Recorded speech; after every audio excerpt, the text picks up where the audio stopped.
तो ये है एक पकी हुई मैगी और आज मैं इस मैगी से इसके नूडल्स और मसाले अलग कर उन्हें वापस कच्ची बना के उन्हें वापस पैकेट में पैक करने वाला हूँ और फिर उस रिसाइकल मैगी को वापस पका के खाने भी वाला हूँ। मतलब साफ साफ शब्दों में पूरा मौत का खेल। और आज मैं इस वीडियो में ऐसी कई और फूड्स को भी रिसाइकल करने वाला हूँ, जैसे लेस को आलू बना के फिर उन्हें वापस लेस बनाना। और अगर मैं इनमें से कोई एक भी फूड रिसाइकल नहीं कर पाता हूँ तो मेरे को रैंडम लोगों से डेयर मांग के उन्हें पूरा करना होगा। और मैं पहले बता दूं, इन फूड्स को रिसाइकल करने में मुझे बहुत ही ज्यादा दिक्कत आने वाली है।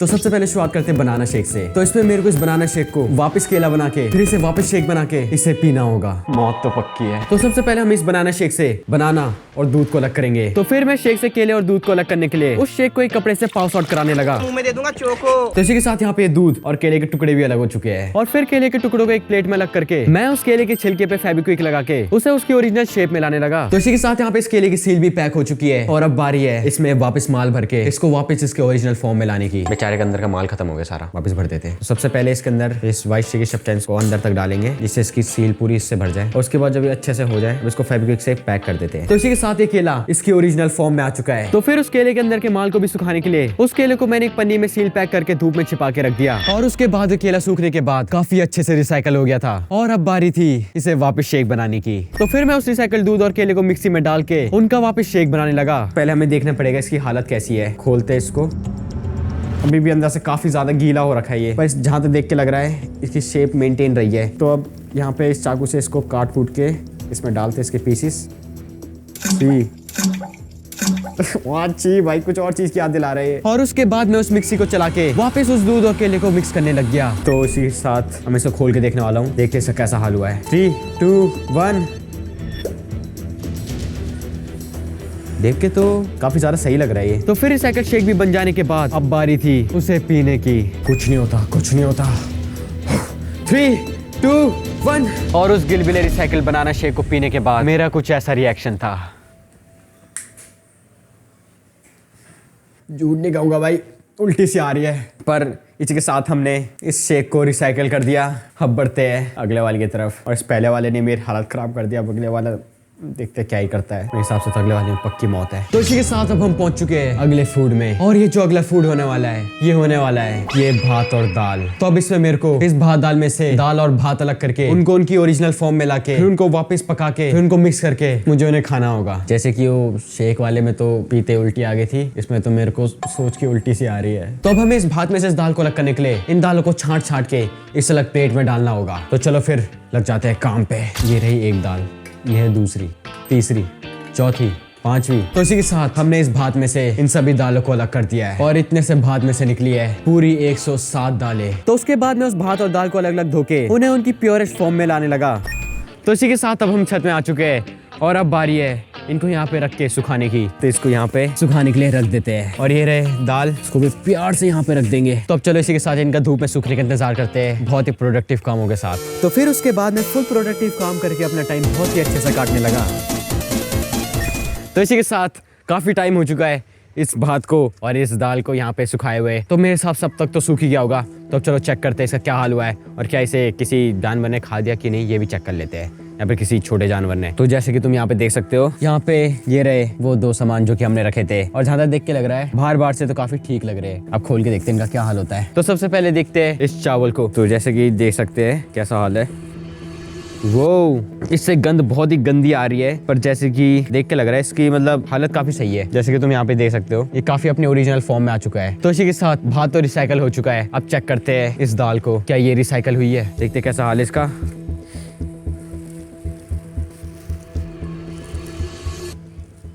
दाल से तो कोई गंद नहीं आ रही है। दाल को भी देखे तो काफी ठीक ठाक ही रिसाइकल हो चुकी है। बस ये थोड़ी सी अभी भी इसमें ना मॉइस्चर सा बचा है, थोड़ा सा गीलापन बचा है। तो इसी के साथ चावल और दाल दोनों रिसाइकल हो चुके हैं और अब बारी है इन्हें वापस पकाने की। और उसके बाद मैं सबसे पहले रिसाइकल राइस को वापस कुकर में डाल के पकाने लगा। तो फिर वो भात भी बहुत अच्छे से पक गया था। तो अब बारी थी सबसे मेन दाल को पकाने की। तो फिर मैं अपनी जहर भरी कुकिंग स्किल्स का यूज करके उस दाल को पकाने लगा। तो इसी के साथ यहाँ पे दाल भी बन के तैयार हो चुकी है। और जैसे कि तुम यहाँ पे देख सकते हो दाल हमने यहाँ पे बहुत ही अच्छे से बना रखी है। Guys cooking skills. अब देखो ये इसलिए नहीं हुआ क्योंकि ये रिसाइकल था, अगर ये रियल भी होता ना फिर भी ऐसी हाल होना था, क्योंकि मेरे को खाना बनाना नहीं आता है। तो फिर उस भात और दाल को मिक्स करने के बाद अब बारी थी उस रिसाइकल भात को खाने की। और उस जहरदार भात दाल को खाने के बाद मेरा कुछ ऐसा रिएक्शन था।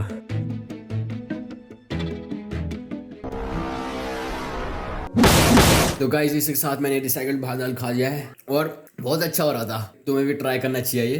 तो इसी के साथ अब चलते हैं अगले वाले फूड पे। तो अब जो अगला फूड होने वाला है वो होने वाला है ये लेस।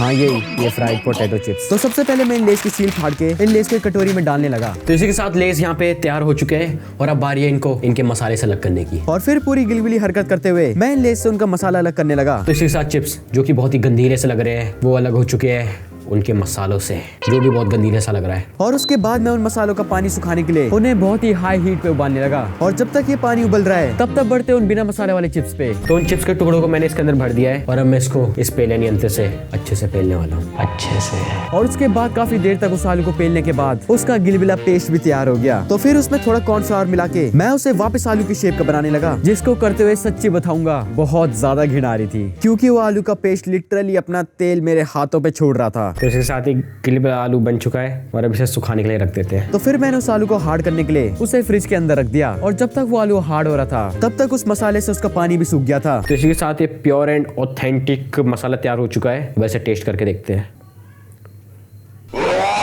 तो इसी के साथ इस रिसाइकल्ड आलू को पूरे 1 दिन हो चुके हैं और अब इसे चेक करते हैं कैसा हाल हुआ है। और फिर उस आलू को देखने के बाद मेरा कुछ ऐसा रिएक्शन था, छी ये क्या है, हाय हाय छी, गलती कर दी फ्रिज में रख के इसे। तो इसलिए मैंने वापस एक नया आलू बना के इस बार उसे धूप में सुखाने के लिए रखा। तो इसी के साथ इस आलू को मैंने काफी देर धूप में सुखाने के लिए रखा था और अब चेक करते हैं इसका क्या हाल हुआ है। और इस बार आलू सड़ा तो नहीं था, पर वो ज्यादा ही देर धूप में रखने के कारण थोड़ा जल जरूर गया था। तो फिर मैं इस कुनाई से इस आलू को काट के वापस उसे चिप्स की शेप का बनाने लगा। तो इसी के साथ ये सब तैयार हो चुके हैं और अब बारी है इन्हें डीप फ्राई करने की। और फिर मैं उन चिप्स को डीप फ्राई करके उन्हें वापस पकाने लगा। और फिर उन चिप्स के पक जाने के बाद उनमें वो रिसाइकल करा हुआ लेस का मसाला वापस मिलाने के बाद तैयार था अपना प्यारा रिसाइकल लेस। तो अब बाहर है इनका टेस्ट टेस्ट करने की। तो ये है नॉर्मल लेस और ये है रिसाइकल करे हुए लेस। तो सबसे पहले नॉर्मल लेस ट्राई करते हैं। जैसे होते लेस का टेस्ट, थोड़ी अनियन गार्लिक वाला थोड़ा वैसा टाइप का टेस्ट। अब देखो इसको, देखो ये भी वैसे ही होगा। तो मुझे तो ये लेस बहुत अच्छे लगे, 10 आउट ऑफ 10 रेटिंग। तो अब इन्हें 2 सबसे खतरनाक दरिंदों को खिला के देखते हैं उन्हें ये रिसाइकल लेस कैसे लगते हैं। और मैं पहले ही बता दूं ये 2 दरिंदे बहुत ही खतरनाक है। ये दरिंदे लिटरली कुछ भी खा देते हैं। तो सबसे पहले शुरुआत करते हैं अपने 6 करोड़ वाले दरिंदे से। तो इसी के साथ अब हम आ चुके परतोष भाई के पास और अब हम परतोष भाई की आंख में पट्टी डाल के उसे अपना टेस्ट कराने वाले हैं। वो लेस टेस्ट कराने वाले। आपको एक लेस बनाया ना हमने, तो अब हम आपको एक ओरिजिनल वाला और एक रिसाइकल वाला टेस्ट कराएंगे ब्लाइंड फोल्डेड, और आपको बताना है उनमें से कौन सा ओरिजिनल लेस है और कौन सा रिसाइकल्ड वाला है। हो जाएगा। तो पहले आपको ब्लाइंड फोल्डेड करते हैं। तो इसी के साथ हम ला चुके एक कपड़ा जो कि अब हम परतोष भाई की आंखों में लगाने वाले हैं। इन 3, 2, 1 स्टार्ट। भाई क्या कर रहा है भाई? अरे थोड़ा मिस एंगल्ड हो गया। इस बार सही है, इस बार सही है। कुछ दिख रहा है? नहीं। ये कितनी उंगली है? हाँ ये क्या है? हाँ सच में कुछ नहीं दिख रहा है। तो हम परतोष भाई को टेस्ट कराने वाले हैं ये 2 लेस। भाई वैसे मैं गोजो नहीं लग रहा। यो आई मो। तो मैं परतोष को ये लेस टेस्ट कराने वाला हूँ। ये कहाँ फंस गया भाई मैं? भाई ये क्या हो रहा है? आ करो बेटा, मुंह खोलो। और बड़ा मुंह खोलो, पूरा अच्छे से बड़ा होना चाहिए। क्या मुंह? अच्छा। आई थिंक भाई ये ठीक ठाक हो रहा है। तो अब कराते हैं दूसरा वाला टेस्ट। बेटा मुंह करो वापस, आ करो बेटा, छोटा बेटा आ करो। चल। तो परतोष भाई को तो ये बहुत पसंद आया। तो अब बढ़ते अपने सबसे खतरनाक दरिंदे पे। अच्छे हैं, गुड। ज्यादा अच्छे हैं कि टन। ये बंदा सही में दरिंदा है। तो अगला अब हम पहुंच चुके हैं इस पनीर में। तो अब इसमें मेरे को इस पनीर को वापस दूध बना के इसे वापस ऐसी पनीर बना के इसे खाना होगा। इस वीडियो में मौत तो पक्की है मेरी। तो सबसे पहले इस पनीर को छोटे छोटे पीसेस में काट देते हैं। तो फिर मैं इस पनीर को इस बार कुनाई की जगह इस चाकू से छोटे छोटे पीसेस में काटने लगा। तो इसी के साथ यहाँ पे पनीर के छोटे छोटे टुकड़े भी हो चुके हैं और अब बारी है इन छोटे छोटे टुकड़ों से इनका दूध निकालने की। तो अब इन पनीर के टुकड़ों से दूध निकालने के लिए मैं इन पनीर के टुकड़ों को इस मिक्सी के अंदर डाल दूंगा। सच्ची बोलूंगा गाइस, बहुत ज्यादा दुख हो रहा है। पनीर लवर है गाइस, दुख तो हो गई। तो इसी के साथ इस मिक्सी के अंदर मैंने बहुत सारा पनीर डाल दिया है और अब बारी है इसमें थोड़ा सा ये पानी मिलाने की, जिससे ये दूध बन पाए। तो इससे पहले कि तुम ये बोलो कि तू इसमें दूध बनाने के इसमें पानी क्यों मिला रहा है, तो यही सवाल तुम ना अपने दूध वाले से भी पूछना। पता चल जाएगा। तो फिर उसके बाद में उस पनीर को थोड़ा सा लिक्विडी करने के लिए उसमें थोड़ा सा पानी मिला के उसे मिक्सी में मिलाने लगा, जिससे ये रिसाइकल दूध भी तैयार था। और अब बारी है इसे वापस पनीर बनाने की। तो फिर जैसे नॉर्मल दूध से पनीर बनाते हैं, मैं वैसे रिसाइकल दूध से भी पनीर बनाने लगा। तो इसी के साथ अब काफी टाइम हो चुका है और अब मेरे हिसाब से अब तक तो ये हो ही जाना चाहिए। तो चलो अब चेक करके देखते सब कैसा हाल हुआ है और बस प्रे करते कहाँ से पनीर बन गया हो, क्योंकि मैं नहीं करना चाहता डेयर, क्योंकि मेरे को पता नहीं यहाँ के लोग कैसे हैं। ये मेरे को जो डेयर देंगे ना उसमें मेरी पूरी हालत खराब हो जाएगी, तो इसलिए प्रे करते हैं कहाँ से बन गया हो। तो सबसे पहले इधर की बोतल को हटा देंगे जो हमने वेट के लिए यूज करा था, इस पॉट को भी हटा देंगे। और अब इस कपड़े के अंदर है वो चीज जिसका हमें काफी टाइम से इंतजार था। तो अब इसी के साथ में से खोलने जा रहा हूँ इन 3, 2, 1। कास हो गया गाइस, यहाँ पे देखो, जहाँ तक कि हम देख पा रहे हैं ये जो हमने रिसाइकिल करी थी दूध, उससे ये रिसाइकिल पनीर तैयार हो चुकी है। सच्ची बोलूंगा मैंने बिल्कुल एक्सपेक्ट नहीं करा था कि उस दूध से ये पनीर रिसाइकिल हो जाएगा। तो जैसे कि हम देख सकते हैं अपीरियंस से तो ये पूरी पनीर रिसाइकिल हो चुकी है। तो अब देखते हैं क्या ये टेस्ट से भी रिसाइकिल हुई है। तो इसी के साथ अब मैं इसे खाने जा रहा हूँ 3, 2, 1।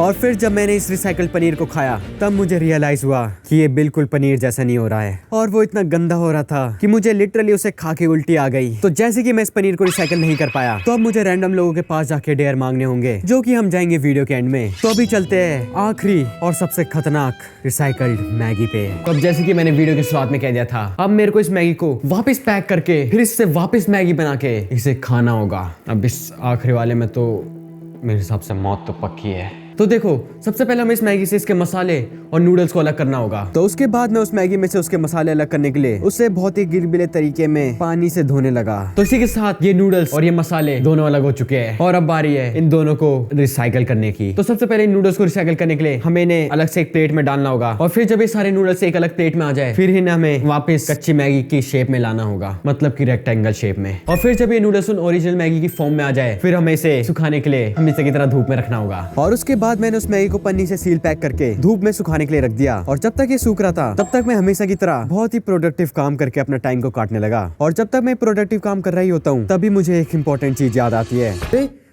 मसाले भी तो सुखाना था। और उसके बाद मैं फिर मसालों को सुखाने के लिए उन्हें इंडक्शन कुकर में उबालने लगा, जिससे उसका पानी तो सारा उड़ गया और बचा रह गया ये मसाला। पर उसमें एक प्रॉब्लम आ गई थी, मसाला तो तैयार था पर मसाले में अभी भी काफी नमी रह रखी थी। तो उसके बाद मैं उस मसाले को अच्छे से पेलने लग गया, जिससे वो मसाला वापस अपनी पाउडर फॉर्म में आ जाए। तो इसी के साथ मुझे 1 घंटा हो चुका है इसको पीसते हुए, और अब जैसे कि तुम यहाँ पे देख सकते हो, ये जो यहाँ पे इसके अंदर मसाला था ये पूरा पाउडरी फॉर्म में आ चुका है। तो अब बारी है इसे वापस मसाले के पैकेट में सील पैक करने की। तो उसके बाद मैं उन मसालों को पैकेट में वापस डाल के उनका प्रेस से सील पैक करने लग गया। तो इसी के साथ इस मैगी मसाले का पैकेट वापस पहले जैसे सील पैक हो चुका है। और अब बारी है जो हमने नूडल्स सुखाने के रखे थे उनको चेक करने की, क्या वो सूख गए। तो उसके बाद कई घंटों बाद जब मैं उस मैगी को देखने गया तो पता नहीं कैसे उसका पूरा हाल ही खराब हो रखा था, जैसे उसको किसी ने इससे पहले छेड़ा हो। मेरे हिसाब से कोई बंदर वंदर आए होंगे, उन्होंने खराब कर दिया होगा। और उसके बाद मैंने दूसरी मैगी में भी यही प्रोसेस करके उसे भी सुखाने के लिए रख दिया, पर इस बार मैं पूरे टाइम वहीं पे बैठ के उसकी निगरानी कर रहा था, जिससे इस बार भी कोई बंदर आके उसे खराब ना कर दे। तो इसी के साथ काफी देर तक हमने इंतजार कर दिया है इसके होने का। तो अब चलो देखते हैं ये मैगी कितनी सूखी है। मेरे हिसाब से तो अब तक सूखी गई होगी। तो चलो पन्नी खोल के देखते हैं। तो जैसे कि तुम यहाँ पे देख सकते हो ये मैगी पूरी की पूरी अच्छे से सूख चुकी है। तो उसके बाद मैं उस रिसाइकल नूडल्स और रिसाइकल मसाले को उनकी ओरिजिनल पैकेट में डाल के मैं उनकी सील अच्छे से पैक करने लगा। तो इसी के साथ तैयार है ये पैक्ड रिसाइकल्ड मैगी। तो अब बारी है इसकी सील फाड़ के इसे वापस पकाने की। फट गई। अब इसके अंदर से जो मसाला था उसको बाहर निकालते हैं, और जो इसकी भी रिसाइकिल करी थी सील उसको भी अच्छे से फाड़ देते हैं, और फिर उसके बाद इस उबलते हैं पानी पे इस रिसाइकिल मसाला को डाल देते हैं। ऐसा लग रहा है स्पायर मैगी का मसाला डाला। तो जैसे कि मैंने इसमें मसाले भी डाल दिया है, अब डालते हैं इसके अंदर रिसाइकिल करी हुई मैगी। रियल मामला। तो सबसे पहले इसकी सील अच्छे से फाड़ देंगे क्योंकि सील ज़्यादा ही टाइट है। फिर इसके अंदर ये सारे मैगी को डाल देंगे, नूडल्स को डाल देंगे, ये सब चले गया। और फिर इस मैगी को काफी देर पकाने के बाद तैयार थी अपनी रिसाइकल मैगी। और उस गिलबिली रिसाइकल मैगी को खाने के बाद मेरा कुछ ऐसा रिएक्शन था। सच्ची बोलूंगा ये इतनी ज़्यादा बुरी नहीं हो रही, एक तरफ से अच्छी सी हो रही है। तो इसी के साथ हमने इस मैगी को भी रिसाइकिल कर दिया है, और हमने जितने भी पिछले वाले फूड्स थे उन सबको रिसाइकिल कर दिया है सिवाय एक के, जो कि था अपने वो पनीर। तो जैसे कि मैंने वीडियो के शुरुआत में कह दिया था, अगर मैं इनमें से कोई भी फूड रिसाइकिल नहीं कर पाता हूँ तो मेरे को रैंडम लोगों से डेयर मांगना होगा और फिर उसे पूरा करके दिखाना होगा। तो अब बारी है लोगों से डेयर मांगने की।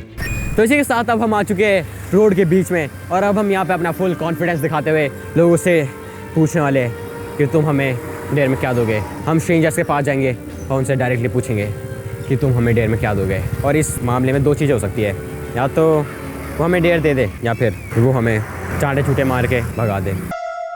डरना नहीं है, फुल कॉन्फिडेंस के साथ जाना है और बस प्रे करना है कि हमें चांटे छूटे ना पड़ जाए और जो डेयर मिले भी ना वो थोड़ा ठीक ही ठाक मिले। कहीं मेरे को डेयर मिल दिया रोड के बीच में नंगा नाच करना है, चलो फिर मांगने चलते हैं। तो हम यहाँ पे आगे कुछ लोग दिख रहे हैं, अब इनसे पूछ के देखते हैं कि हमें डेयर क्या देते हैं। अंकल जी नमस्कार, हम स्ट्रेंजर्स के पास जाके पूछ रहे हैं कि आप हमें क्या कुछ डेयर दे सकते हैं। यो भैया जी नमस्कार। ओ सॉरी अंकल जी नमस्कार, हमें लगा आप भैया हो। हमने स्ट्रेंजर्स के पास जाके पूछ रहे हैं, रिकॉर्ड कर रहे हैं वीडियो, हम उनसे पूछ रहे हैं कि आप हमें क्या कुछ डेयर दे सकते हैं, मतलब कुछ चैलेंजेस करने के लिए। ऐसा है, सबसे पहले एक चीज़ का मैं बताऊंगा, सबसे पहले सूर्योदय से पहले जागना बहुत जरूरी है। जीवन में सफल होने के लिए जल्दी उठना बहुत जरूरी है। मैं ये सिद्धांत है कि जल्दी उठो जल्दी पाओ। Okay, thank you. Shit uncle ji क्या बात कही, मजा आ गया। पर डेयर जी नमस्कार, हम स्ट्रेंजर्स के पास जाके पूछ रहे हैं कि आप हमें कुछ डेयर दे सकते हैं। अरे इसलिए बोलते शकल अच्छी होनी चाहिए, लड़की ऐसे देख के मतलब मुड़ जाती है, इग्नोर मार देती है। यो जी नमस्ते, हम स्ट्रेंजर्स के पास जाके सवाल पूछ रहे थे। हम पूछ रहे थे कि आप हमें कुछ डेयर दे सकते हैं। हम एक चैलेंज हार गए ना, तो हमें स्ट्रेंजर्स के पास डेयर मांगना होगा। मेरी फ्रेंड आ रही है, तो आप उसके सामने खड़े हो सकते हैं, मतलब उसको एक्टिवा नहीं आती चलानी, बट खा मेरे को फंसा दिया किसी ने, मेरे को डर लगता है ऐसे लोगों से, वो एक ठोक देगी दूर पर नहीं, आप प्लीज डेयर दे दीजिए। हाँ डेयर ही है ये, आप उसके सामने खड़े हो रहे हैं बस आपको। अच्छा ये डेयर है, ये डेयर है, मतलब नहीं आती उन्हें चलानी और ठोक देगी। पता नहीं चलिए। आप जाओ, जल्दी जाओ।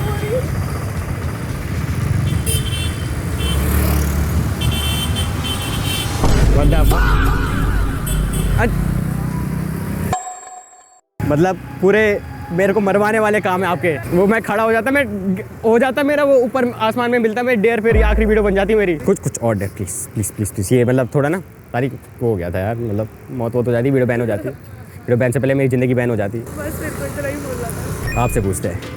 नमस्कार, हम स्ट्रेंजर्स के पास जाके पूछ रहे हैं कि आप हमें कुछ डेयर दे सकते हैं। समझ नहीं आया। मतलब सबसे चैलेंजेस देने हैं। पब्लिक प्लेस में डांस कर दो। क्या आवाज़ नहीं आई, वापस बोलना। डांस कर दो पब्लिक प्लेस में। देखो दरिंदगी चेहरे से टपक। कहाँ फंस गया मैं? क्या डेयर मिल गया यार, पब्लिक प्लेस में डांस करना है। अब मैं तो इतने गंदी वो हालत है मेरी, इतनी गंदी एंजाइटी है, इतनी गंदा मतलब मैं इंट्रोवर्ट हूँ कि मैं घर पे भी नहीं कर पाता डांस, उसमें भी सोचता हूँ कोई खिड़की से ना देख रहा हो पब्लिक प्लेस में। तो इसी के साथ गाइस, ये जहाँ तक तुम देख सकते हो ये पब्लिक प्लेस के अंदर ही आया, तो मैं यहाँ पे बहुत ही खतरनाक वाला माइकल जैक्सन बन के डांस करने वाला हूँ। अब तो मैं दिखाता हूँ भाई इंडिया का माइकल जैक्सन, यूट्यूब हिस्ट्री का माइकल जैक्सन।